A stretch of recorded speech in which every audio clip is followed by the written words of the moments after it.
good afternoon, good afternoon, everybody. Good afternoon. Wow, I'm seeing many names.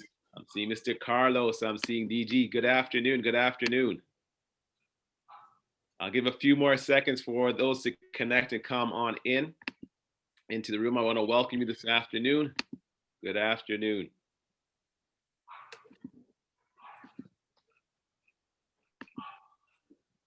Good afternoon, everybody. We'll take a few more seconds to let everyone come into the room.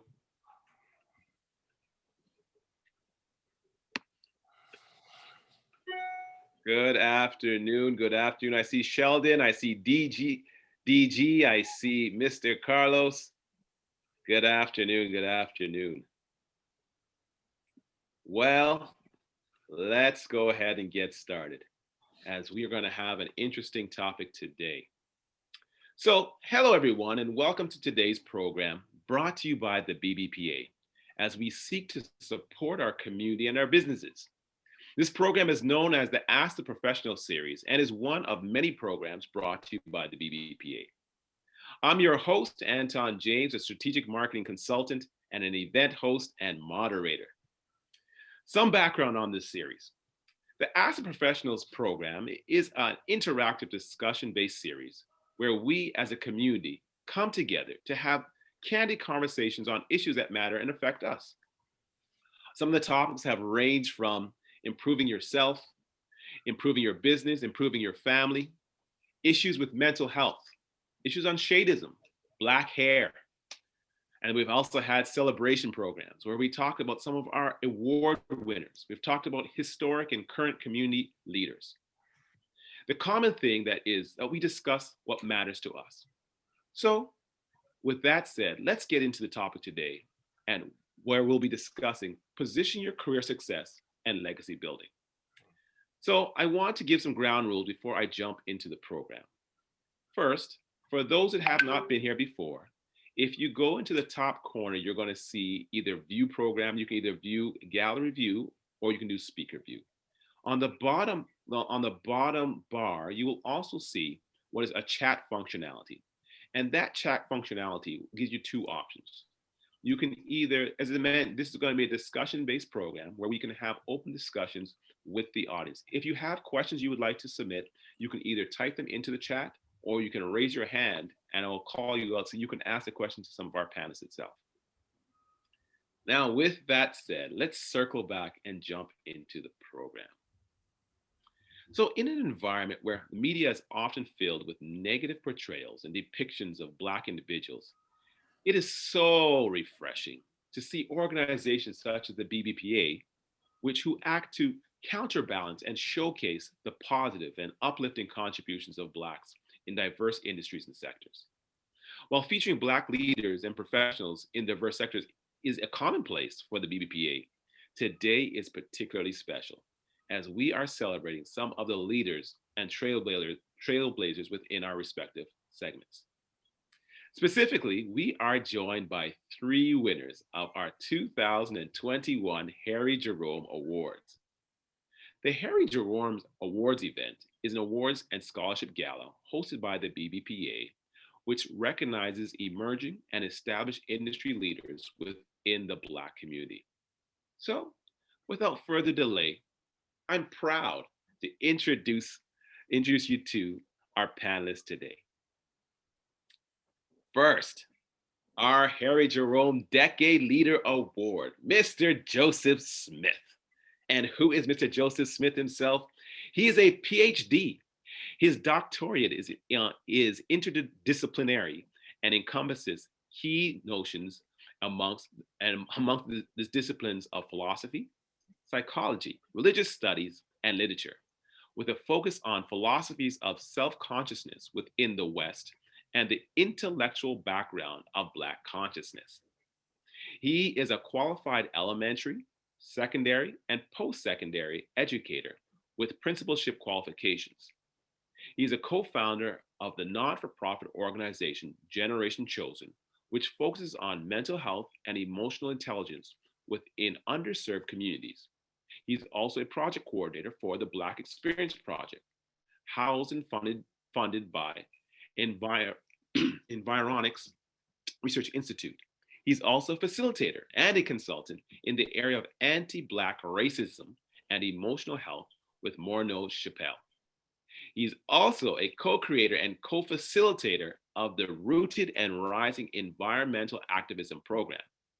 He sits on the board of Operation Black Vote Canada as the Director of Youth Outreach and is the founding member of the Foundation for Black Communities, which is a not-for-profit organization designed to adjudicate grants, develop policies, and liaise between the government and philanthropic sectors to serve Black-led and Black-serving not-for-profits and charities. Ladies and gentlemen, Mr. Joseph Smith. Our next one, give a little wave, give a wave, give a wave. All right, there you go, there you go, there you go. Our next is our Harry Jerome Media Award. Miss is Patricia Bebia Mawa. Oh, yes. And who is she? She is an executive vice president of Silver Trust Media and Afro Global Television. She has directed and produced over 15 television programs, including The Visionaries and Standing Ovation. She is the writer and director of the new drama series Umbella Palace. Patricia is the associate publisher of Excellence, Envision, and Destiny magazines. She's also the chair of Real World Screen Institute and the recipient of the Queen Elizabeth II Diamond Jubilee Medal.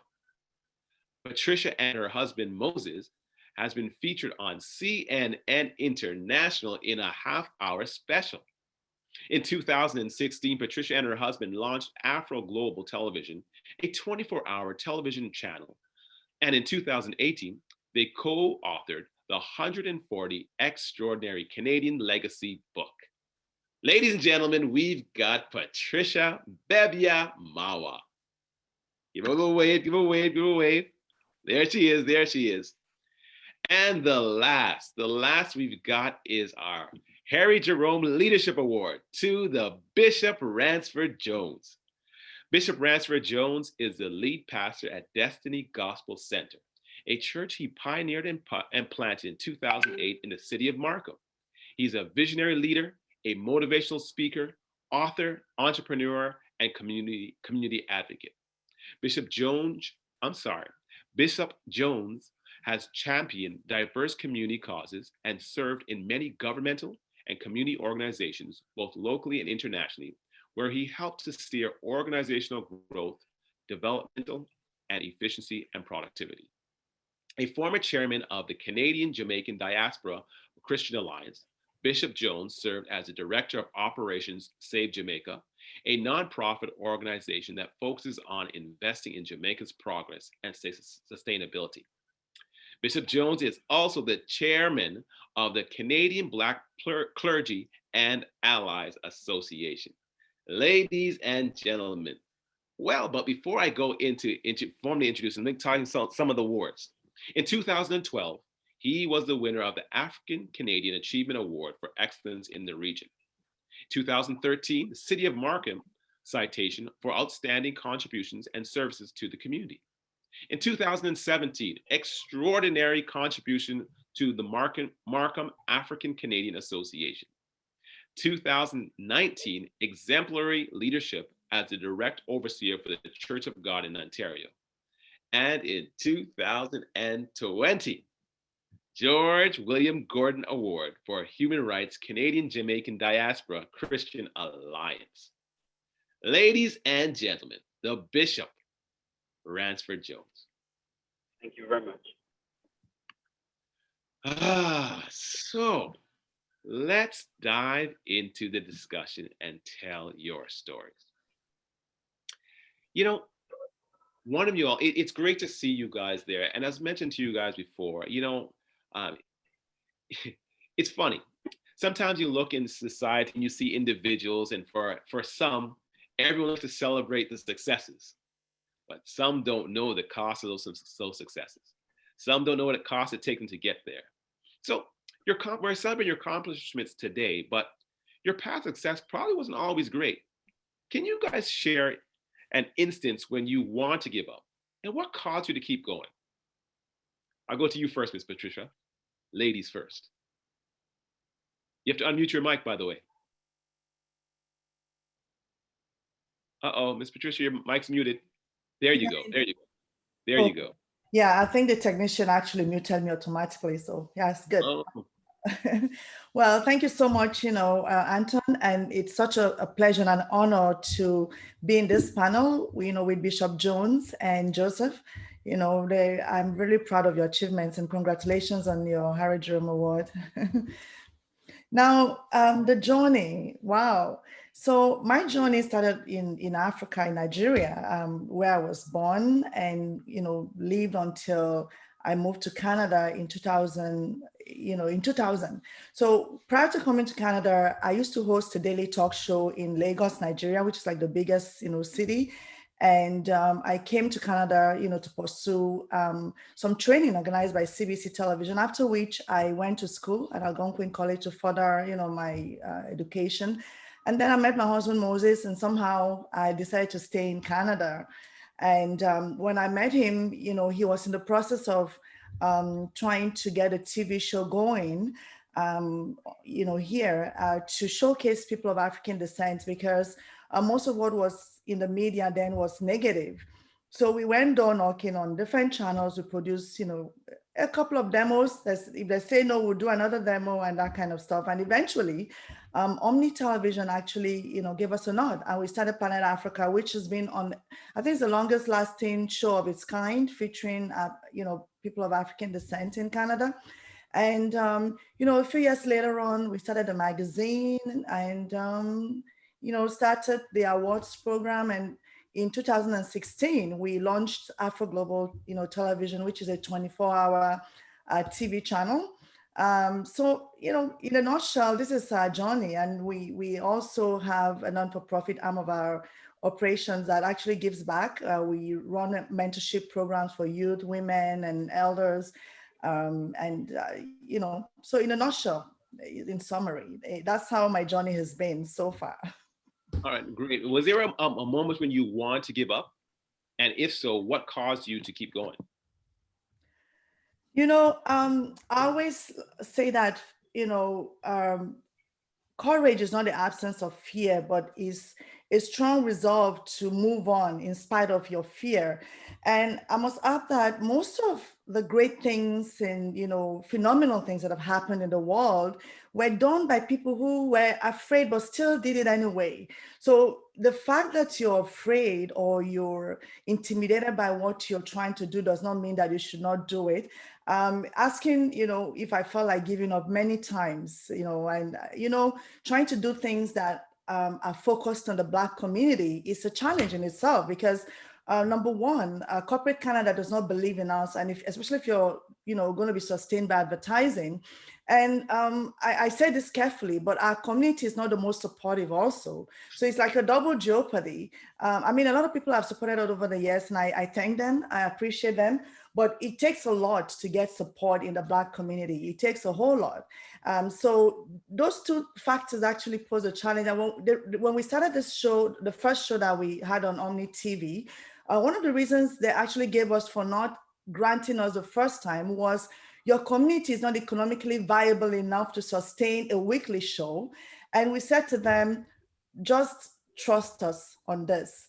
Whatever it takes, we'll make it happen. And I'll say that resilience is what has kept us. There've been moments when we thought, we're talented. I can edit.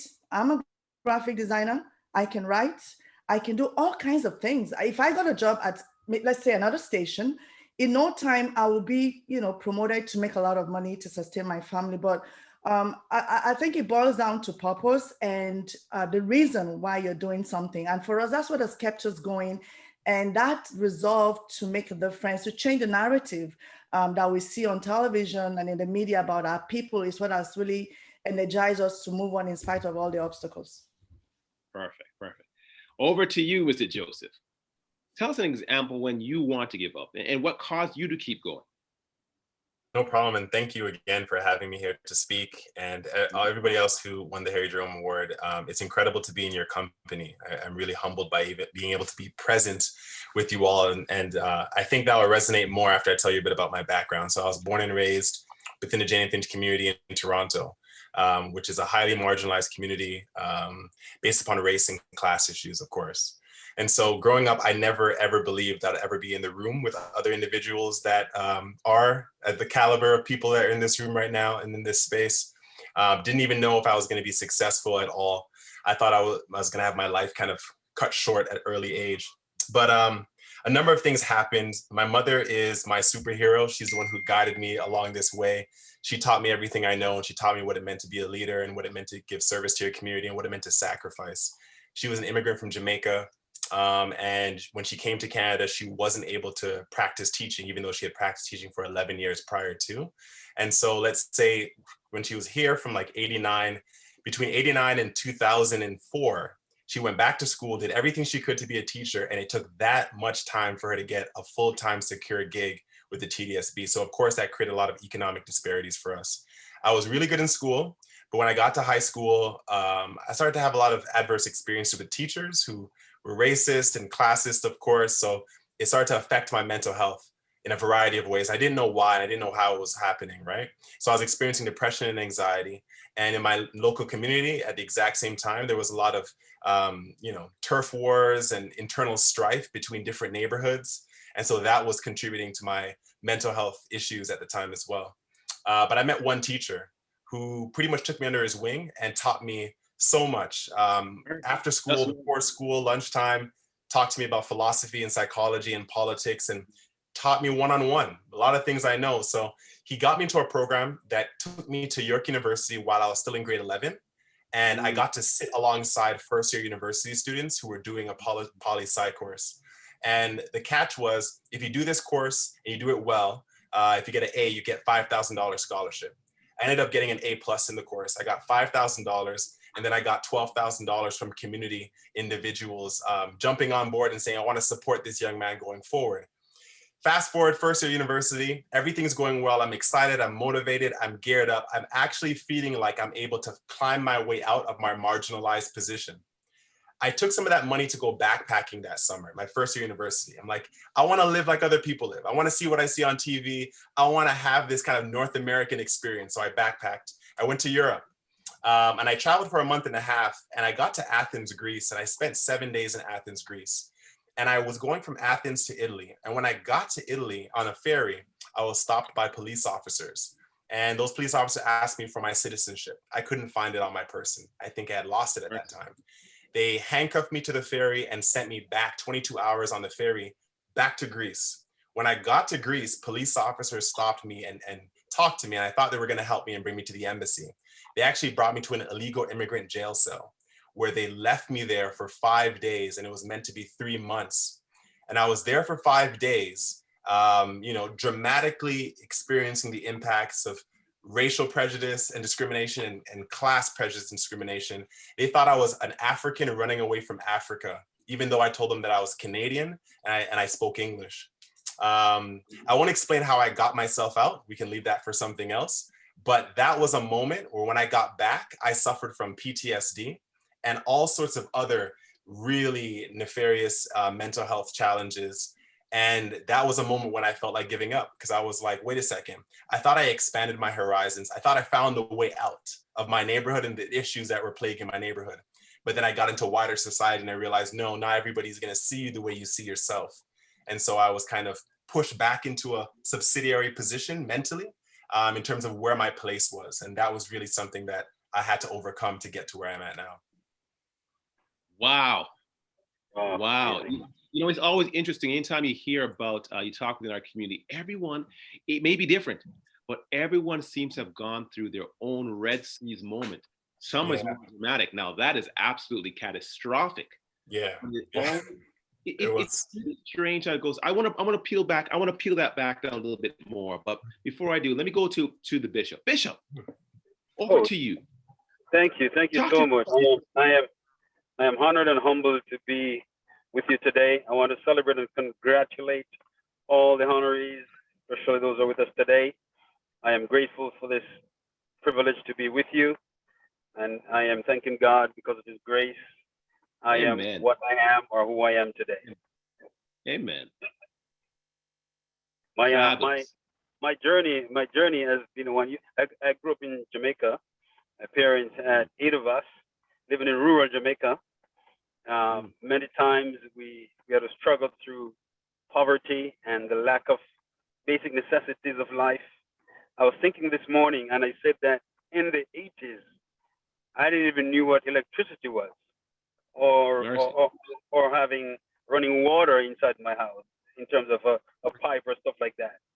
And fast forward today, where I'm at, I can only say that is just the grace of God, and I'm grateful for that. Uh, the question you ask about any discouraging time, or if you feel like giving up, I remember I came to Canada in 1992 and worked in corporate world for a very long time, over 20 years. And I was doing church bivocational, meaning I was working full time and still started a church in Markham in 2008. I think that was a very challenging time for me, and it could also be a discouraging time. At that time, my wife was pregnant, and starting a new church from scratch, that was really something that probably took a toll. And some days you feel like giving up, but because you understand a purpose and you understand that this is the call of God, and in spite of how you might feel, you got to let your faith pull you through your feelings. So in those dark days, in those testing times and challenging times, I had to revert back to my faith. One of my favorite scripture in the Bible is Ephesians 3:20. And he said that God is able to do exceedingly and abundantly Over and of all above. you're able to ask or That's think, the thing. All according right. to the power that works within you. Go So, ahead. so, so the power of faith and resilience and purpose pulled me through those tough times. Wow. Wow. Well, okay. So you know what? Let me piggyback that to another question then. Um, at what point did you know? So you went through a career pivot. What Yes. point did you know, to switch from corporate to now you're in the ministry? And how did you and at what point did you realize, so when to switch, and then what was the moment you realized that I'm not only going to do this, I want to do this, but I can do this and I'm going to be good at it? Yes. Thank you. That's a very, very important question. I go back way back. I remember when I was 12 years old, when I was living in rural Jamaica. I got a dream one night that I was by the riverside baptizing some people. Mm. That dream has never left my memory. So as I grew up, went through high school, I kind of diverted from the faith, doing your own thing, and then at 20 years old, I felt the Lord calling me back to Him. By that time now, I rededicated my life to Him, got baptized, started in a church, moved from the we call the country into the urban area, found the church, and my pastor who has become my mentor, my father in the faith, instilled in me the value of leadership and understand the call of God upon your life. When I migrated to Canada, it was something that I wrestled with that call for a while. So I ventured out into corporate world, trying to find my way, and through many years of service, I served in another church in Scarborough for 15 years, but still doing that bivocationally, but doing that like voluntarily, until I was in corporate world. Then I felt this restlessness in me that this is not the real purpose,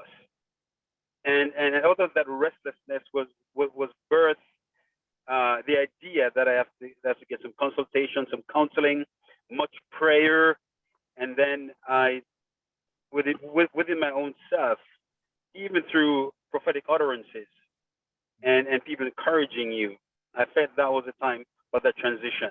Gotcha. And since I made the transition, God has just put me on a new trajectory, and it's just amazing. All right. All right. Thank you very much, Bishop. By the way, that's the first time I'll let you know. That's the first time I've heard someone living in the rural areas of Jamaica. I've always thought that's country, but you know what? We'll take it. We'll take it. We'll take rural. Yeah, all right.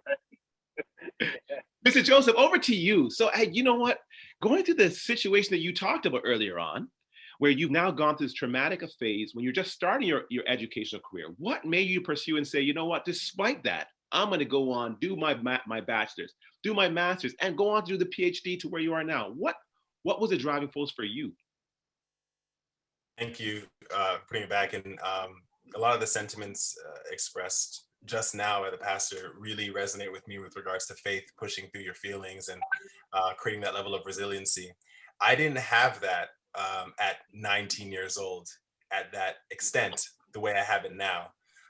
When I came back from that, illegal immigrant jail situation, when I luckily came back because I was meant to spend a lot more days there, I suffered from neuroses. So I had these obsessive compulsive thoughts that were quite negative about me and about people around me. And the apartment building I was living in and the actual apartment I was staying in Jane and Finch at the time looked identical to the illegal immigrant jail cell in terms of shape and size. And I was packed into that jail cell with 40 other men from all over Africa, Asia, and the Middle East. And so it was just, I kept seeing them when I was living at home. So of course I was re-traumatized. My grades dipped in my second year of university because I didn't really have an outlet. And a lot of the times my issue in terms of navigating these spaces in school and then thinking about career was I never grew up seeing myself represented in these spaces, in academia or in education at higher levels. I only saw my mom. I didn't have a Black teacher growing up. So I didn't really see myself. So I thought that this experience in this illegal immigrant jail cell further segregated me from being able to be allowed to participate and play in the arena of mainstream society. And I was going to school with those chips on my back, thinking like, I'm from this area and I look like this and I'm a male from this place. And I don't think I'm going to be allowed to fit, even though I believe that there was something in me that I could offer any institution. And so I had to battle those feelings and they didn't leave me. Those kinds of the outgrowth and the stress and the trauma didn't leave me until about my fourth year of university. So my grades dipped. I got to third year university and I realized that, listen, if I don't put this together, if I don't figure this out, I'm going to be in a position that's quite deplorable. I had all this talent, all this ability. My mother is very sickly and she's the only parent I have, the only family I have. If I don't find a way to self-sustain, where am I going to be? I'm going to be right here in the neighborhood, stuck. And so I found a way to compartmentalize. I went to this summer camp, all Jewish summer camp the following summer. And I worked there for 2 months. And I was kind of like a camp counselor for 12 boys. And I learned there how to increase my work ethic and compartmentalize, meaning separate my pain from my work. And so that's the first step. I was like, okay, I can actually pay attention to something else and not my own internal traumas for a second, for a week, for a couple of days. And once I learned that I could do that, I was able to put certain issues on the back burner. I went back to school the following year. And learned how to work in spite of my pain because of that. Because you're working like 18-hour days and you have to be engaged with the students, right? Then in my fourth year, I met a professor who is my supervisor for my PhD. And he allowed me to enter into a psychological space where I recognized that it's not just about creating a binary in your mind of here's work, apply yourself, and push your trauma to the background. It's about resolving the tensions between the two and developing and acquiring the right principles and values to resolve that tension so that one thing can bleed into the other and they can inform how you practice and how you operate. All so right. I learned from that prof how to do that, and he became a mentor and a supervisor for me. And since then, I've been kind of carrying that idea of, making the right distinctions between things and learning how to allow your traumas and your misconceptions to fuel the meaningful work you have to do by being more vulnerable and transparent about those issues. Phenomenal. That's absolutely phenomenal. I can tell you, a lot of people are going to be able to relate to your story and your experiences, particularly as they're talking about not seeing Black professionals or teachers or going out. Now, Patricia might not, because she grew up in Lagos, and I'm sure it's quite opposite. But for those that are up here, so let's transition to Patricia. Patricia, what was your experiences going on, and what drove you on despite the no's, all the no's from all the different TV stations, and when you're trying to progress on? What was your journey like in that regard? What drove you? You're on mute, by the way. There you are. Yes. I would say that what really, made us not to give up is the urgency of the now, what needed to be done immediately, because at that time, the images that were being showcased about Black people, be it, in the news, on television, were negative, and we just wanted to do something about it. And being that the media is the platform that we kind of used to, wanted to do something about it. And I would say that our vision is threefold. Number one is to bring dignity and respect to people of African heritage. And Dignity and this is a global vision. Number okay. two, to inspire us to aspire for greater levels of success and excellence. And thirdly, is to unite us as a people, because we cannot go far without unity. And as you know, our community is very diverse. We have those of us who were born on the continent, those who were born in the Caribbean, those who were born here. And we just have to see ourselves based on our, our roots and what unites us, and not, based on what divides us, which is usually where we're born, or where we kind of have lived and all that. So these three things are the reasons that we decided to continue to do what we've done in spite of everything. When things were really tough, we found ways to diversify, to be creative, and to do other things to fit this vision, because it was like, it's like a calling, and that's why sometimes if you can settle the why you're doing something, that's what motivates you and gives you the energy. It's like the fuel for your passion that keeps you going. So I'll say we had, a good amount of fuel, to keep us passionate enough to keep doing what we're doing. It's not been an easy road, but because we've been consistent, and because what we want to do is to aspire us to achieve excellence. Everything that we do has to be excellent, be it the events or the magazine that we put out or the TV show. Actually, there was a time we had a publication, and one of the major players in Canada decided to do a publication for Black people. I don't want to mention names, but they decided to do a publication focused on Black people, competing with this publication that we were doing. And one day we met at a forum, and the main editor of that publication for this big, one of the biggest media organizations in Canada, said to us, "Why do you spend so much money doing a publication for the community? Why do you make it so glossy and so beautiful?"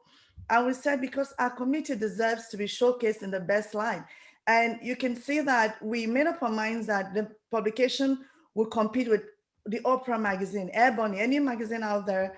And same thing with our TV show. We actually put in the best into everything because of that, again, purpose of why we're doing this, to inspire us to aspire for greater levels of success. So I say that we figured out why we had to do this, and that's what has kept us going. We've been creative. Like when the recession hit in 2000, and I believe it was 2008, things were really bad. We almost kind of, gave up. But then, we're people of faith. So I remember my husband saying to me, "Just pray about it. Whatever, you feel after that, we will do. If you want us to stop this, we will," because we just had a baby, and we just lost a lot of money at this event, and that kind of stuff. And there was a recession. Nobody wanted to advertise, and that's the only way we kind of make money, right? So what we did was we decided to sit down, and we came up. We decided to continue this. We said, "Okay, this is why we're doing this. So we are the best to do this right now. Let's keep doing it." So we sat down and we decided that we're going to come up with a list of companies that had budgets at that time, and then we hit them.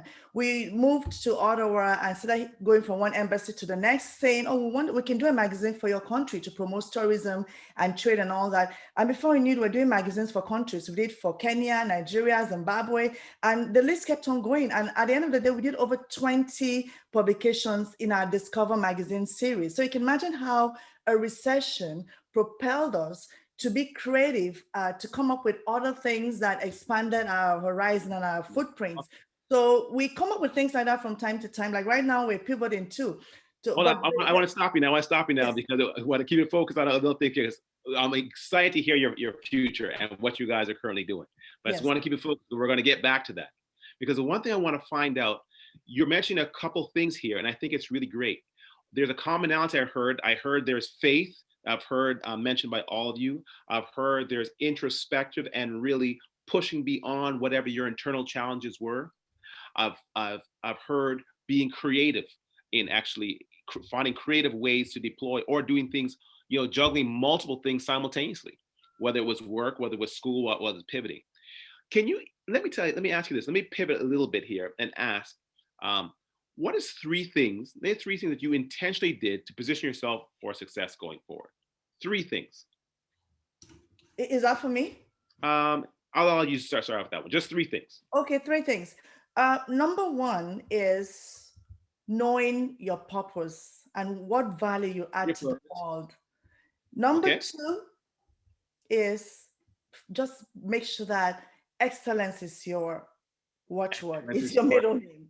And number three, be consistent. Just make up your mind that failure is not an option. Stick to the dream. Love it. Do whatever it takes and keep it going. So those three things. Love it. Bishop, that's to you. Yeah. Three things you intentionally did. Yes. Educating yourself in the environment that you're in. And again, the foundation of what they do is faith.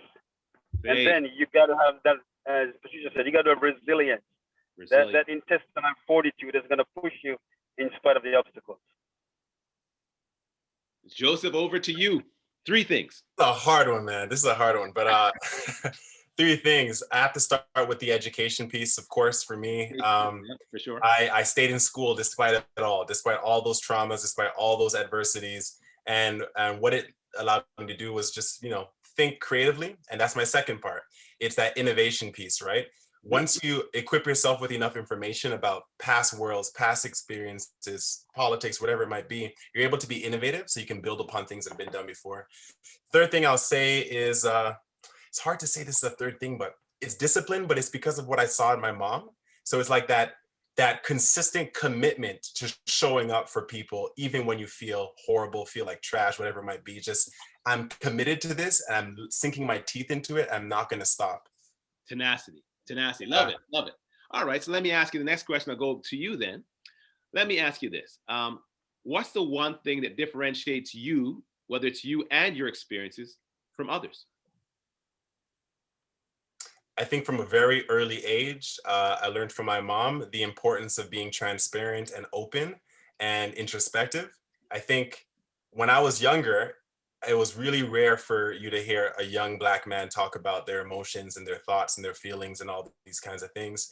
And so I think I would enter into spaces and I would lead with my heart, and I would back it up with my intellect. And people were just always like, wait a second, we haven't seen a mixture like this in this space. So we want to have you come back and speak and do all these other things. So I think it was just the recognition that vulnerability is power and being open about your experiences is power. Fabulous. Miss Patricia, what makes you different? What differentiates you? Wow. Okay. So, when I was leaving one particular job that I was doing, I came up with a book, called it an autograph book. So I gave it to people to kind of make notes about it, things they want me to improve on or what they thought about me and that kind of stuff. And it was a radio station. So the GM wrote in the book and said, "He that does good for good's sake without looking for riches or fame will get both at the end." And he said, "This is you, Patricia." And I thought, wow. So, and I sat down and thought about those words and I was like, wow, that describes me because I'm always the person with a concern and I'm moved by concern. I'm moved by what needs to be done, the impact rather than by money or fame or whatever. So I would say that I'm somebody who is motivated and moved by purpose, by, making a difference in people's lives and just being part of the group that's making things happen. So I also, that's what differentiates me from other people, at least to my little knowledge. No, that's phenomenal. Bishop, what differentiates you? Beautiful. I think it's a combination of three what I call endearing character traits that they're all mixed in together with it: compassion, empathy, and sympathy. When you combine all those three, I think it gives a recipe that I would say helped me along the journey. I remember when I was a little boy, about 10 years old, there was an old lady who lived in a rural district. And we used to walk to get water about 2 kilos. And I would literally go and fetch her water for her like every other day. and that kind of a compassion for people has always been a part of my life journey. Hmm. Very nice. So again, we're having consistency here now. We're seeing empathy is the heartstone. A lot of times I have not only interviewed individuals, and I've interviewed myself. And typically when you ask them, oftentimes they talk about the hard skills. Well, I'm able to do this, this, this, and this. But this, and this, and this doesn't really matter if you can't empathize and connect. So the connection or the emotional connection sometimes far outweighs the intellectual and the skill set. So that's phenomenal. I'm hearing the consistency there. So let's talk about this now. So you guys are all each individuals, you're leaders in your each individual realms. So what do what do you look to and what helps guide you for your success? Like what do you drive towards? And we'll start with let's start. Joseph, go over to you first. Thank you. It's the kind of pain that I was exposed to growing up in the Jane and Finch community that drives me. I grew up around a lot of people, friends, family members who are no longer with us Mercy. for a variety of reasons, whether it's being gunned down or getting involved in all sorts of activities that landed them in different spaces. And I just saw the way in which the conditions conditioned the people and how it created a character and a personality that ends up having individuals collude in their own subjugation. And so for me, what pushes me is trying to create an environment within whatever sector I'm working in, whether it's education, political spaces, corporate spaces, that will allow for more talented people that I grew up with to gain access to opportunities that they were robbed of. And so a lot of, and again, also it's my mom too, like I saw her have to deal with 15 years of an intolerable circumstance, even though she was very capable. But it's because of structural discrimination and inequities. And because of that, she was curtailed. Her life and her opportunities were cut short. And so I want to ensure that I'm a part of the solution to create better conditions for more talented people from my community to be able to show their talent to the world. Actually, that's beautiful. I want to get to that later on because I'm going to be circling back to that one. That's one of the pieces. Miss Patricia, over to you. Who or what do you look to help guide your success?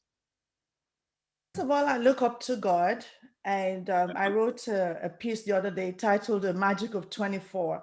I look unto God, and I am excited about the gift of 24 hours in a day, and I tend to live each day at a time. I tell myself I want to be successful today, and if you ask me how was your day, I would say it was productive. It's either it was productive or it wasn't, and I try to make sure that every day I bring something special to the table and that I'm productive. So to summarize, I'm inspired by God who put me on this earth and the vision that he's put in our hands to do.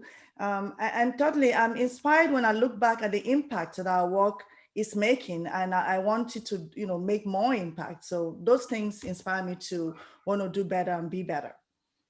Okay. Bishop? My personal motto is a devotion to God and a duty to humanity. So I am driven to serve humanity in whatever sphere or capacity that I have that opportunity. As a multi-sector leader, whether I'm in corporate or church or in community, Jesus taught us one of the most powerful lessons in leadership. And Jesus said, "I am among you as one who serves." I didn't come to be served, but I come to serve. So my life experience has been to serve others, and I find such a great fulfillment in doing that, knowing that I am helping somebody along the journey to be better. All right. Let me ask you this. Let's pivot a little bit. And people are looking and saying you guys are all successful in your realms, and you are. But that's a relative term. What does success look like to you, and have you achieved it? Success for me is defined by the outcome that has been projected, and one of the greatest outcomes that I have seen and I want to see progressively done or to be sustained is to help people discover their potential so they can develop themselves. There are two work into. I not only want to see people be saved and go to heaven, but I want to see them grow and prosper and develop and fulfill all their potential in this life. As Jesus said in John 10, verse 10, I came that you might have life and have it more abundantly. So there are two spheres of how people can experience that life. And success for me is when I see a young person who I've known, say, for the last 10 or 15 or 20 years, grow up and is walking in their purpose, whether they have been to university or college, whatever they desire to have done, and they fulfill that, and I help in that journey. I believe for me that is success. Joseph, what's success for you? And have you accomplished it? Success for me is twofold. On one hand, it's the ability to extend, facilitate, and create opportunities for other people. I get so much joy off of leveraging whatever I can to create opportunities for other folks. And then success on another end is the ability for people, or to see people inspired by the things that I'm doing or the way in which I'm doing them. Because for me, I didn't have the representation there, and I didn't really subscribe to the idea that I'm about to utter. That is that who you are in terms of your worth and your dignity and your value is irreducible to the confines of your circumstances or the conditions of your reality. That's not something I grew up believing. And so whatever I can do to help people realize that there's so much more, and their value transcends the confines of their predicaments, that's it. I know that I saw my mom suffer from not having that belief as strongly as she should have, where she suffered from imposter syndrome and didn't really strive for certain things that she deserved, that she could do. And I don't want to see that reflected in other BIPOC individuals, particularly Black males and females. Love it. Miss Patricia, it's you. Yes. For me, success is not a destination, but it's a continuous journey. Because when you begin to feel successful, then complacency sets in, and you begin to regress. So success is something that I'm always, trying to achieve. But then I believe that success is not doing one big thing. It is doing a number of little things excellently. It is being productive and being your best at what you're doing at the moment. That's what success means to me. Phenomenal. You know what? Growing up, my parents are from Jamaica, and part of what my requirements was setting expectations. And every year, my grandmother would set expectations, particularly around Christmas time. And Christmas time, I would get the note on the Christmas on the fridge, and it would say, "Blessed are they that expect nothing, for they shall not be disappointed." Unfortunately, it wasn't as well received by me as you guys are receiving that right now. In this environment right now, how are you helping to reset expectations? And how are you impacting your community? Bishop. Very, very, very good question. There are two things that are defining the times that we're living in today pretty well, and it's the whole COVID-19 experience that we're all going through, and also the anti-Black racism thing that's been going on for a long, long time, but has been brought to the forefront since the George Floyd and others who have been terribly treated and murdered.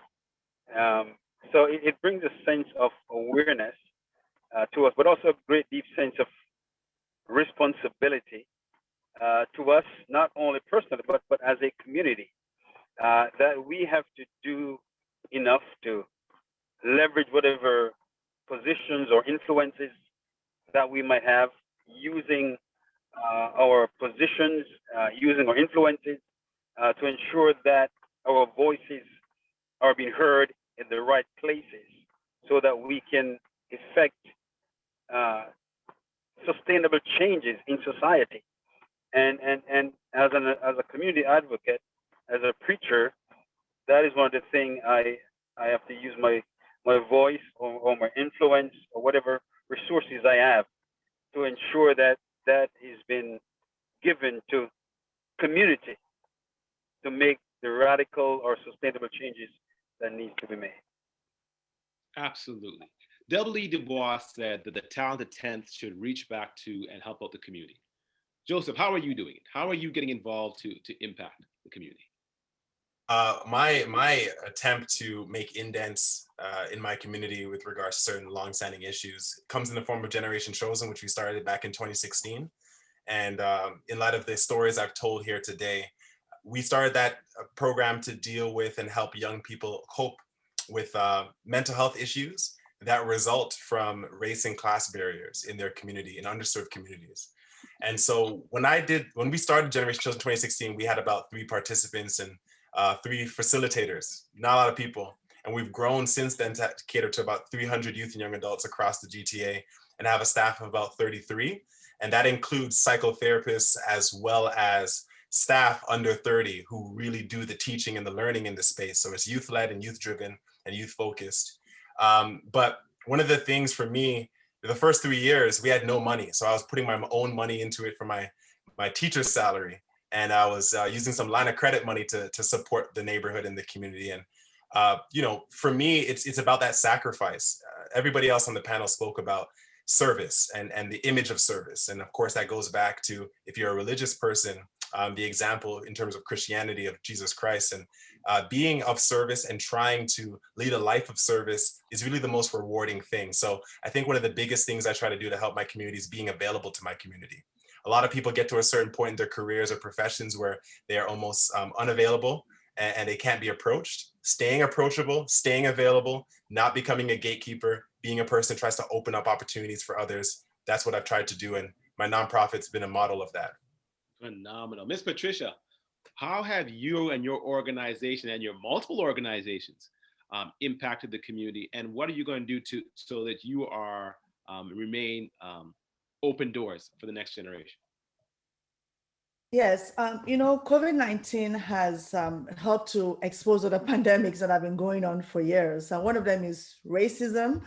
As you know, people of African descent have been disproportionately affected by this. 26% of the cases that have been reported are from our community, even though we make up just a small percentage of the entire population. So there's the racism, and then there's violence against women, and also mental health. So what we've done is, through our Transformation Institute, we've run a few webinars in our community resilience program, to do with violence against women, mental health. We've also done one on how to pivot, and manage a business during the pandemic. So we've produced also PSAs, public service announcements. There's one on mental health, on business, and on different aspects, so just to encourage members of the community, to inspire them. And we've been doing a lot of programs in the community as well for youth, to keep them busy and active at this moment, because this moment calls for, a creative renaissance, for us to, look inward and to be creative, to come up, to be innovative, as Joseph said earlier. It calls for us to just make sure that we're moving. The worst thing that can happen to anyone right now is to be stagnant, to stand still and just wait for this to be over. Because by the time this is over, the people that were at the same level with you would have gone so far, you'll not be able to catch up, So this is a time for you to get, some skills or do whatever, but just whatever you do, don't stand still. Love it. Bishop, so listen, you're looking back now, knowing that you guys are all community focused, knowing that you guys are all trying to open doors for the next generation. If you were to go back 20 years, what would you do differently? I think maybe I would have gotten involved more in community when I was younger. Then I had more energy at that time, I would say. And then probably I would have educated myself even more. Why I say that, it took me about 25 years after I finished my first degree to do my master's degree. So that was a huge gap.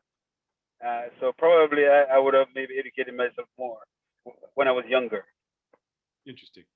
Joseph, you started your program in 2016. That's very interesting. And look how impactful it's been in the last 4 years.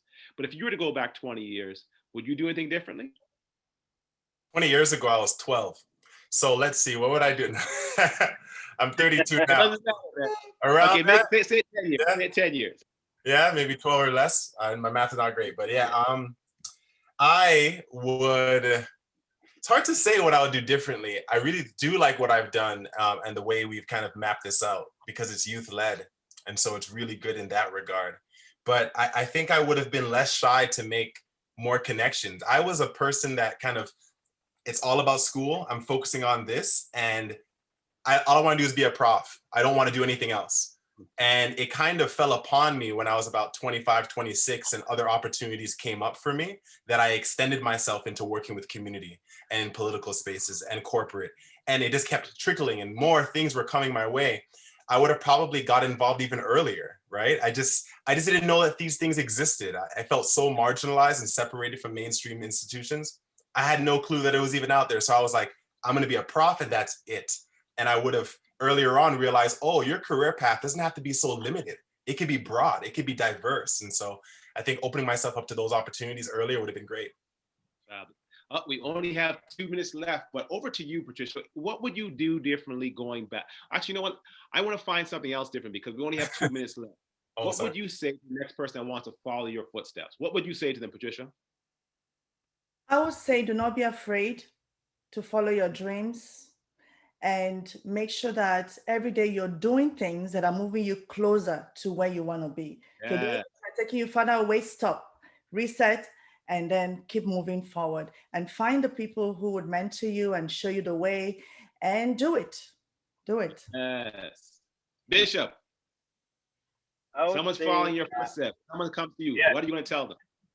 I would say have faith, meaning trust God, get educated, and seize the opportunities as they come your way. Yeah. Interesting. Okay. Mr. Young Man, that's you. It's you. It's coming to you. What I was going to say to people, what you see on Instagram is only 10% of anything. Well, all the real work is getting done late hours at night, early AM, nonstop reading, writing, engaging, meetings that you don't see. So the 10% is the Instagram feed, and it's not all that's there. There's so much strife that goes on behind the scenes. I've been up since 6 o'clock in the morning prepping for the show today, so I could absolutely tell. Absolutely. You did a good job. Well, you guys are very kind. In our last minute, tell me what's next for you guys. Tell me what's next. Patricia, what's next for you? Well, what's next for us? We want to continue to do what we're doing. Our channel is just in Canada right now. We want to take it global. So that's something we're working on, and to create an online, platform to increase our footprints and make what we do international. Fabulous. Mr. Joseph, what's next for you? Chosen, we have a series of animated shorts that are culturally relevant and responsive, but they focus on emotional intelligence themes. And that's what we're building out, as well as a Chosen basketball league that's trauma informed. FFBC, we're trying to acquire millions of dollars to give back to community as a foundation for Black communities. And all my other initiatives, keep pushing, keep putting pressure on institutions. Love it. Bishop, what is happening next with you? Yes, just investing more in our local ministry to ensure that it grows and impact the people in our community, but also the collaboration that we're having with all our Black churches and allies to see the dismantling of anti-Black racism in society. Phenomenal. You know what? I really enjoyed it. Unfortunately, we're out of time right now for the official. We'll keep going after, because I still have a bunch of questions for you guys. But thank you all for coming out today. I really enjoyed our show. Miss Patricia, Mr. Joseph, and Mr. Bishop, I appreciate your feedback. I appreciate your understanding. As I said, I love really celebrating us. I really do. But for those that attended the show today, thank you for coming out. This was the Ask the Professional series put on every Wednesday by the BBPA, but between 12 and 1 o'clock. We also have additional programs on Saturday between 10:30 and 11. Between 10 o'clock and 11:30, we have the community space where we teach high school and university students how to get financial understanding. We teach them how to invest and what's involved in the financial components. On Tuesday, we have what's called Level Up program, which is a master class on funding and finance for Black-led businesses. taking them from the beginning to the end, from cradle to grave, from looking at the environment to how to get bank loans, to how to get funding, and how to tax considerations and insurance considerations, and all the considerations of how to engage. And again, we have this series. Not to mention, next month is our gala, is the Harry Jerome Awards Gala coming up again. You are seeing 3 of the winners for this year's coming up, and they are just a drop in the hat. So please continue to come out and support us as we support the community going forward. We appreciate you coming out today. We appreciate the continued support. Come again, and next Wednesday, you'll see us right back here, same bat channel, same bat place, Wednesday at 2 o'clock. And also Ask the Professional will be on Tuesday at 2 o'clock. Wednesday at 12 o'clock, I'm sorry. And Level Up program will be on Tuesdays at 2 o'clock. And thank you for those coming out. And now we'll sign off. Now, for those, so we're now off the air. We're off the air. For anyone in the audience, you can take your mics off now. You can come live. Man, guys, I really appreciate it. I really love the show. I definitely love the show for a couple of reasons. I'm going to tell you why. There's a consistency. You guys are in diverse segments, but yet there is a consistency with your answers. You're the foundation of a faith-based foundation, the faith-based of resilience, the faith-based of finding creative ways and innovative ways to make an impact. Patricia talks about specifically about not only empathy, but driving for excellence regardless of audience. Joseph was referencing some of his experience going through as a Black male, man. I tell you this, I can't even go into the experience I went on to, where I was in school and I didn't see my first Black teacher till I went to a private school. That's when I first saw my first Black teacher. But in elementary school, I had my teacher. He went to high school and took me out of all advanced courses, put me in general, so that I should do a skill or I should do a mechanic or a trade. I've had so many experiences. I've been to school in Canada, States, and it's so refreshing.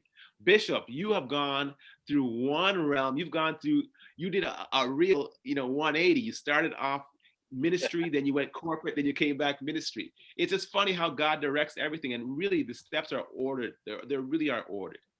Yes. So talk to me. What have you guys seen? Like going forward, we're in such an interesting time. Where do you guys see happening next? Where do you see? Because right now I hear some, they're getting involved in Black consciousness is seeming to elevate, which is a phenomenal thing.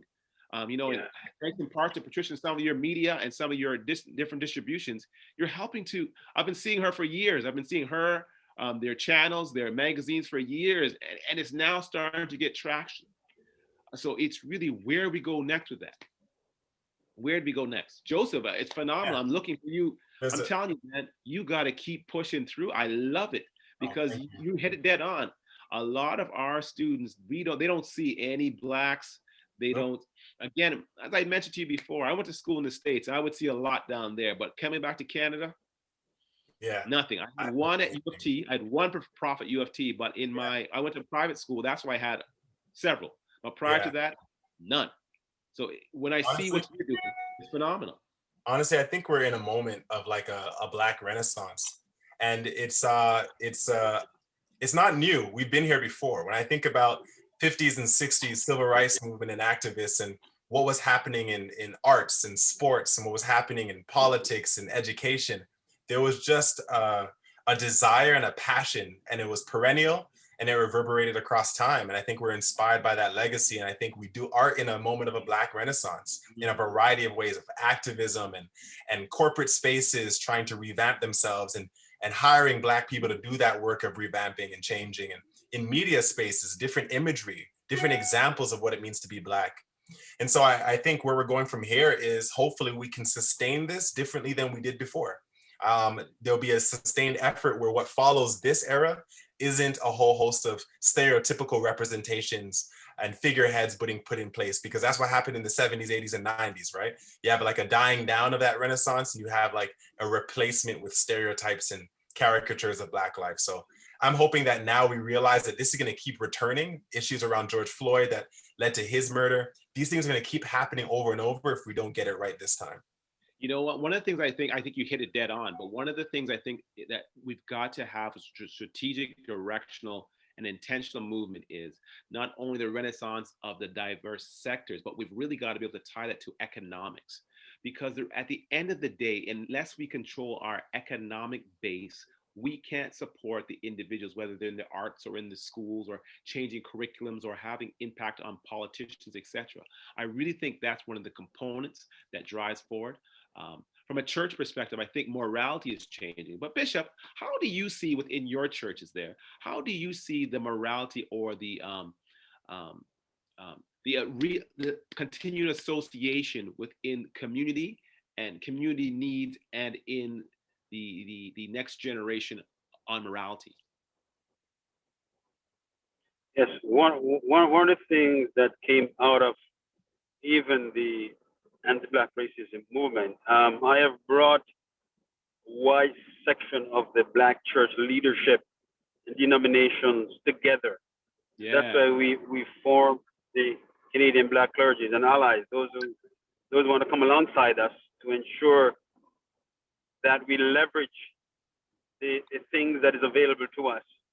Not only leveraging, but also creating our own space.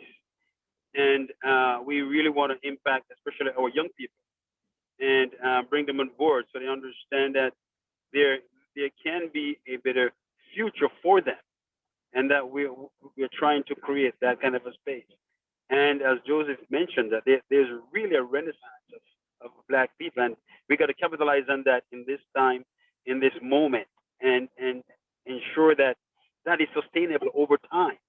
And I believe that many doors and opportunities are being opening up now. I think the stakeholders are listening. I have been in several different conversations with different levels of government over the last year, and I am hearing, not only hearing, and there is a deliberate attempt to ensure that the policies that are being legislated is bringing change in our direction, and I believe that once our young people can see that kind of a change, there's hope for them as we move forward. Fabulous. Ms. Patricia, let me ask you a question, because a lot of stuff you do are specifically catered to the Black community specifically, but your demographics, are they more older, or how are you reaching out and connecting and making sure we're staying relevant to the younger generation? Because one thing I've found is older generation, quote unquote, however you want to call that, say plus 30 and above, is very much different in terms of mindset, interaction, engagement than the younger. How are you making that connection to stay relevant and continue to push forward? Yes, I think right at this moment, we're increasing our digital footprints, and that's because, I mean, it's not just young people that are now, mostly using technology to consume media, even older people, even my mom. So all our publications are online right now. So folks can, go online and consume them that way. And our TV channel, we're kind of right now in the process of building an online platform like a Netflix. For our Christian publication, we have a television arm of it, which is called destinystream.com. It's like a Netflix, but for Christians. And destinystream.com is just meant to reach, folks that, are more interested in untraditional media. And on there, we have all kinds of content to reach the Christian audience. So we're kind of in the process of pivoting a lot of our sort of outlets to make sure that, it reaches everyone where they are. But the traditional media platforms are still very strong at the moment. And that's why we're on Rogers, we're on Bell, we're on Eastlink, and we're on TELUS. Our channel is on all these platforms, but then we're working to get it on digital platforms as well. Love it. And Destiny Stream is yours, destinystream.com? .com, yes. That's make sure you spell it out, because those are listening. DESTINSTREAM.com. Love it. Joseph, what are you finding, man? Like, so now you're in that realm there. As I said, I won't lie to you. Me, I hate technology. It's funny. Anytime I have technology, I got to do phone, device. I just call my daughter. She figures the whole thing out. People know it like that. Well, I'll take me. Yeah. Hey, how do you do this? Yeah. How are you finding right now those in our community are actually connecting? part of my philosophy is that we have to do a better job of not only reaching our community, but educating them as to what Blackness is, Yeah. and then helping them to engage that, listen, you know what? Society has taught everyone to be just about yourself, but we've really got to get back to our roots where we are. It really takes a village to raise a child. That's our drive, one of our driving principles, which anyone coming out of the diaspora, that's what really been driving us. How have you finding that right now? Is that still relevant? Great question. So for the first part, in terms of engaging, our numbers actually went up as a nonprofit during COVID-19. So, and all of our education happened online. So typically we would meet in the GTA across 3 different schools, and we would have these seminars after school. And now people have kind of just registered for our online classes. And so we're going to keep this as a part of what we do. Our classes are 60 minutes. And we have a curriculum we run through and the 4 different pillars that we operate under. And the engagement, we have to engage TikTok and Snapchat and Twitter. And I let my staff, who are younger than me, because to them, I'm a grandfather. And so they do all of the TikToks and the reels. They do the quick videos with the dances, and they point to stuff to give out information. So it's about edutainment, how to educate people and entertain them at the exact same time. And that's exactly what Patricia is talking about too, with her media outlets, and how to educate and entertain at the exact same time. Now, the other part you mentioned, it's hard to really say, right? Because I understand that was kind of messaging that has been grandfathered to us about the way to impinge the hearts and minds of Black folk. Our strategy at Generation Chosen, we're kind of operating off of this concept of sociological Machiavellianism. Very large. I love but that. The idea is that we have to get people and young people from our community to first distance themselves from the roles society has given them to play. That's the sociological part. So race is a construct, gender is a construct. These are all constructs. So these are roles that we've been given. And then also there are tropes and characters of Black men do this and Black women do that. These are roles society gave you. Yeah, that's cognitive dissonance. You're going after cognitive dissonance, man. Exactly. How do I distance you from that role so you can analyze it, interrogate it, and then use the role when it best fits the context to get what you want out of that context or that situation? And how do you code switch so that you can create more opportunities for yourself and your community based upon your knowledge of different roles? So that's kind of, yeah. One thing I think you've got to incorporate, if you're going to go to that base, you got to go to incorporate NLP. Not NLP in the sense that understanding how their brain thinks, because part of the thing is, it's if you really want to be able to engage people, you have to be able to connect with them emotionally first before you can get them intellectually. Yeah. And oftentimes what I find the difficulty is there's many people that have intellectual knowledge, but they cannot communicate and engage people. Of course. I love to hear what you're doing, man, because it's rare to hear it. Yeah, and you're right, and it's all young people doing this communication. So like we train our young people on how to do it, and then everybody is pretty much under 27 teaching and leading. And the kids who are in our programming from 12 years old to 18, they don't want to see me. They do sometimes. They want to hear about professionalism and how you get even further, but they want to hear from like their big bro, 24 years old, who's in the area, but also is equipped with this information to give it to them. So yeah, that's pretty much what we're practicing and doing. Bishop, how are you finding it now, Bishop? Both Patricia and Joseph, they talked about pivoting with edutainment and so forth. Are you incorporating that in your churches or any of the churches that report to you? Oh, yes, certainly are. We want to ensure that whatever we're doing, the messaging that we are conveying, there's a big difference between communicating and connecting. Yep. So we want to ensure that we're connecting, especially with our young people, that we provide that safe space for them, and we're providing the resources that they would need to stay connected and to ensure that they're capitalizing on the resources that we have available for them to use, especially when it comes onto technology and that social media space. That in spite of some of the negative messaging about it, that it is a good thing for them to be involving, and that is your space, this is their time, and they're utilizing that in Perfect. Yeah. You know what I want to do, guys? You know what? Each one of you guys' organizations, I want you guys to say them out loud because Bertha, I couldn't respond, but I saw your message there. They want to know the names of your organizations and how to contact and follow up with you. I saw your response. I couldn't type it in, but I did see it. What's your organization? I think there is Generation Chosen. I know we got Afro Global. I know we've got Envision, I think it is. We have the Bishops, his church. Name all your organization and if you can put it in. I'm sorry? Yeah, my church is Destiny Gospel Center. My church is Destiny Gospel Center. Destiny Gospel Center. Yes, yes. Yeah, destinygospelcenter.ca. You can find us on that. destinygospelcenter.ca. We have also, is it Generation Chosen? Yeah, so I'm putting it, GEN_CHO3. Sorry, CHOS3N is the Instagram. So it's Generation Chosen, but that's the Instagram I was giving out. Yeah. Now, do you have a website? Do you have an email?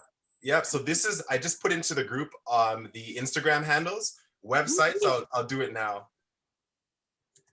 Love it. Love it. Love it. And I already put, over to you. You got. I put my the Afro Global email in the chat. There it is. There it is. We got info@afroglobaltelevision.com. Yes. That's the email, and it's Afro Global Television. Yes, that's absolutely phenomenal. That's it. That's all the websites I put down in the chat.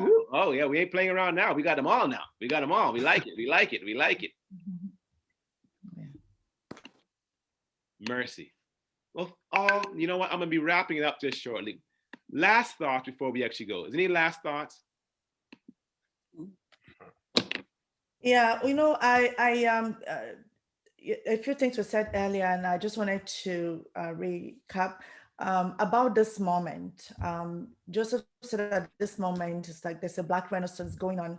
I just want us to be very careful, intuitive, intentional about this moment, because this moment will not always be here with us. And this moment is a moment that we can, you know, utilize and take advantage of the attention that's on our community to bring about transformational change. It's a time for different organizations to form allyship, to come together. We have to be more united now than ever before. This is a time for us to raise our hands so that we're counted. It's a time for us to, you know, speak to the powers that be about our needs, about the things that we want done. Because this time is a time that a lot of people are ready to listen to us. And if we do not utilize this opportunity well, we will miss it because it will not be here forever. I just want us to remember that. Yeah. So as organizations, let's come together. As individuals, let's network, let's help each other so that by the time this is over, we're better than we were, you know, before this hit us. That's just what I wanted to say. Absolutely. You know, I couldn't agree with you more. I think part of the challenge that I won't lie to you, that in Canada, I talk about Canada, I've been in the States that long. I wasn't. In Canada, the challenge is that there's a lot of organization, but we're so disenfranchised because we're so many splinter organizations that it's fragmented. Count us because we're not coalesced under one umbrella. You know, when I've built strategies before for the community, I'm like, listen, man, I don't want to hear about African needs. I don't want to hear about Jamaican needs. I don't want to hear about Scotian needs. I don't want to hear about the Black guy with a third nostril and his particular. I don't want to hear about none of it. I want us all to come together under one umbrella because as we can deal with our individual sections, we can deal with that. You know, whether your faith is different or you come from small island or big island or wherever you come from, we can deal with that. But let's at least come together as one, because we see the differences, but outside they don't see the differences oftentimes. We're all classified as one. You know, I won't tell you what they call us, but regardless, I went to school. Quick story: I went to school in the States. And there was this one girl. She was from Kenya. The girl was dark skinned. Listen, I tell you, her skin was pretty. It was sweet. I said, yo, listen. When I fixed up myself, went to drop my game. I said, listen, how you doing, man? I tried to drop my game. And you know what she said to me? It hurt me. To this day, it hurt me. She goes, she wouldn't talk to me because I was too light skinned, the darker the berry, the sweeter the juice. I don't know what it's like to be a Black man. To have the Black experience. And I said, what? I was so It upset. happens. It happens. I was like, really, man, you think they look at me any different than they look at you? I Yeah. said, my girl, why are you putting obstacles against me? Yeah. Why? Yeah. I said, my girl, you look sweet. I don't care. Why? Anyways, that's my experience. And I think that so we've, as a people, we've got to put away the differences and come unite. This is, you hit it dead on. Joseph, Yep. what do you? Yeah, you're right. You're right. You're right. I Okay, think just in closing, I think you guys have said it so eloquently and so profoundly. But I think in this time we really got to collaborate. We got to seize this moment if we really want to have sustainable change, especially for next generation. We got to do that together. Yeah, and I'll just echo everything that was said. You know, what you mentioned, Anton, what's pressed from the outside presses in on itself. And that's why we have those kinds of compartmentalizing attitudes in our own community. But I definitely think it's a hangover from colonialism, the idea that we should segregate each other and separate who's what along lines of shade or ethno-cultural background. I'm not for it. I grew up in an environment where we're all poor. And so we got to figure out how to change and remedy this issue. And I don't care who you are, black, white, whatever, we're all poor.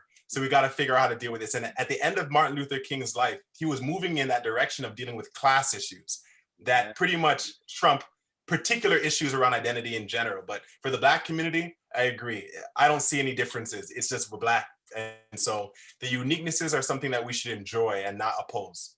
100%. 100%. Listen, I must tell you, for real, I really enjoyed today's program. We have done a lot of programs, but this was a real good conversation. By the way, good evening, Bertha. How you doing? I'm good. I see you all the time, so I always see you on a lot of the programs. I'm just calling you up and say, hey, how you doing?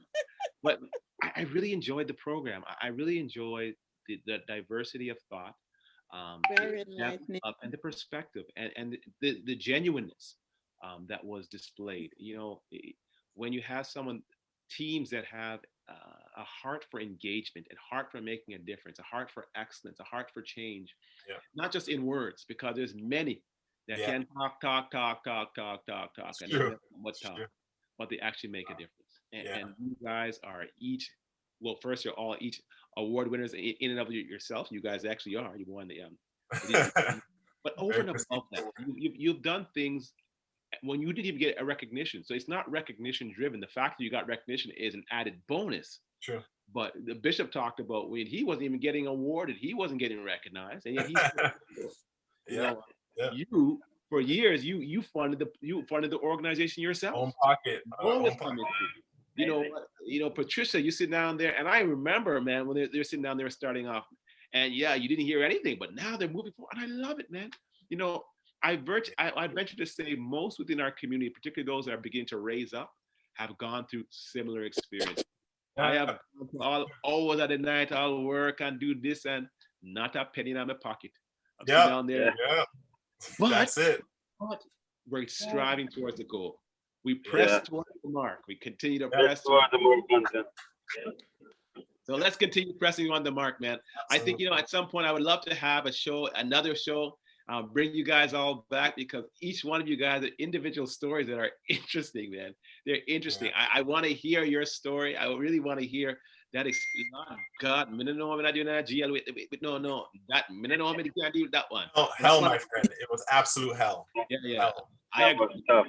I agree. I did not enjoy that at all. And I want to hear your experience of what brought you to say, listen, let me leave Lagos to come up here to Toronto. I would love to hear that. Bishop, you transformed from corporate to church, and now you're engaged. We're going to see if I can bring you guys back individually. I love it, man. I want to host for another show. All right, Anton, you did a good job, Yosef. Thank you for having us. Thank you. Patricia, we got to connect, all right? Pardon? I said, Patricia, we got to connect. I know Yes, we're emailing yes. last week, but we got to connect. Look All forward right. to it. Take care, all. It's so nice Thank to you. meet you guys. Blessings, blessings. Take care.